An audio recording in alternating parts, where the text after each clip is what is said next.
क्या आप जानते हैं श्री कृष्ण ने रुक्मिणी से विवाह क्यों किया था? ये केवल एक विवाह की कथा नहीं, बल्कि सच्चे प्रेम, विश्वास और भगवान की शरण में आने वाले भक्त की पुकार की कथा है। विदर्भ देश में एक राजा थे, भीष्मक। उनकी पुत्री थी रुक्मिणी। रुक्मिणी बचपन से ही अत्यंत सुंदर, धार्मिक और सद्गुणों से संपन्न थी। लेकिन उनके मन में सबसे बड़ा स्थान भगवान श्री कृष्ण का था। रुक्मिणी ने श्री कृष्ण को कभी सामने से नहीं देखा था, लेकिन ऋषियों, संतों और यात्रियों से उनके गुणों की कथा सुनी थी। उन्होंने सुना था कि कृष्ण धर्म की रक्षा करते हैं, असहायों की सहायता करते हैं और अपने भक्तों से अत्यंत प्रेम करते हैं। धीरे धीरे रुक्मिणी के मन में श्री कृष्ण के प्रति ऐसी श्रद्धा और प्रेम उत्पन्न हुआ कि उन्होंने मन ही मन उन्हें अपना पति स्वीकार कर लिया। लेकिन समस्या ये थी कि रुक्मिणी के भाई रुक्मी को श्री कृष्ण बिल्कुल पसंद नहीं थे। रुक्मी चाहता था कि रुक्मिणी का विवाह चेदी नरेश शिशुपाल से हो। उसने अपने पिता की इच्छा के विरुद्ध विवाह की तैयारी शुरू कर दी। जब रुक्मिणी को यह पता चला तो उनके सामने कोई रास्ता नहीं बचा। वो जानती थी कि यदि उनका विवाह शिशुपाल से हो गया तो उनका जीवन उनकी इच्छा के विरुद्ध बीतेगा। तब रुक्मिणी ने एक ब्राह्मण को अपना संदेश देकर द्वारका भेजा। उन्होंने श्री कृष्ण से कहा, हे कृष्ण, मैंने आपको अपने मन से पति स्वीकार कर लिया है। मेरे मन में आपके अलावा किसी और के लिए स्थान नहीं है। यदि आप मुझे स्वीकार करते हैं तो विवाह से पहले मुझे बचाने के लिए अवश्य आइए।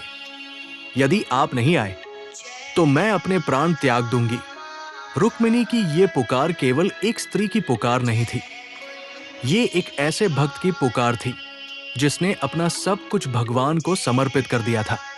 जब श्री कृष्ण ने रुक्मिणी का संदेश सुना तो उन्होंने बिना देर किए विदर्भ जाने का निर्णय लिया। विवाह का दिन आ गया। रुक्मिणी देवी मंदिर में पूजा करने गई। उनके मन में केवल एक ही विश्वास था, मेरे कृष्ण मुझे लेने अवश्य आएंगे। और वही हुआ। जैसे ही रुक्मिणी मंदिर से बाहर आई, श्री कृष्ण अपने रथ पर वहां पहुंचे। उन्होंने रुक्मिणी को अपने रथ पर बैठाया और वहां से ले गए। शिशुपाल और दूसरे राजा कृष्ण का पीछा करने लगे। युद्ध हुआ, लेकिन श्री कृष्ण और बलराम ने सभी का सामना किया। रुक्मी भी कृष्ण का पीछा करते हुए पहुंचा, लेकिन वो कृष्ण को रोक नहीं सका। अंततः श्री कृष्ण रुक्मिणी को द्वारका ले आए और दोनों का विधि विधान से विवाह हुआ।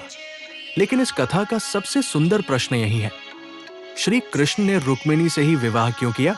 क्योंकि रुक्मिणी ने कृष्ण को उनके रूप या वैभव के कारण नहीं चुना था। उन्होंने उनके गुणों को सुनकर उन्हें अपने हृदय का स्वामी माना था। रुक्मिणी का प्रेम किसी शर्त पर आधारित नहीं था। उन्होंने कृष्ण से धन, राज्य या सुख नहीं मांगा। उन्होंने केवल इतना कहा, मैंने आपको अपना मान लिया है। और भगवान श्री कृष्ण ने भी अपने भक्त की पुकार को स्वीकार किया। इसीलिए रुक्मिणी को श्री कृष्ण की प्रमुख पत्नी और लक्ष्मी जी का अवतार माना जाता है। धार्मिक परंपरा में उनका विवाह केवल सांसारिक विवाह नहीं, बल्कि भगवान और उनकी भक्ति के मिलन का प्रतीक माना जाता है। इस कथा से हमें एक बहुत बड़ा संदेश मिलता है। जब मनुष्य सच्चे हृदय से भगवान को अपना मान लेता है और विश्वास के साथ उनकी शरण में जाता है, तो भगवान उसकी पुकार अवश्य सुनते हैं। हो सकता है भगवान हमारे सामने तुरंत प्रकट न हो, लेकिन उनकी कृपा अपने समय पर जरूर आती है। रुक्मिणी को भी रास्ता आसान नहीं मिला था। उनके सामने विरोध था, विवाह का दबाव था और चारों ओर संकट था। लेकिन उन्होंने अपना विश्वास नहीं छोड़ा। इसलिए यदि आज आपके जीवन में भी कोई परेशानी है, कोई इच्छा अधूरी है, या आपको लगता है कि आपके रास्ते बंद हो चुके हैं, तो रुक्मिणी की तरह भगवान पर विश्वास रखिए। क्योंकि जहां इंसान की शक्ति समाप्त होती है, वहीं से भगवान की कृपा का रास्ता शुरू हो सकता है।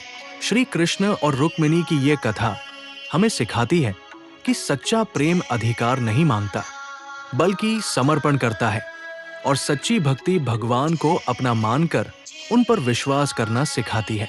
अगर आपके मन में भी श्री कृष्ण के लिए सच्ची श्रद्धा है तो कमेंट में प्रेम से लिखिए राधे राधे, जय श्री कृष्ण, और भगवान श्री कृष्ण से प्रार्थना कीजिए, हे कान्हा, जैसे आपने रुक्मिणी की पुकार सुनी वैसे ही अपने हर सच्चे भक्त की पुकार सुनना और उनके जीवन में सुख, शांति और प्रेम भर देना।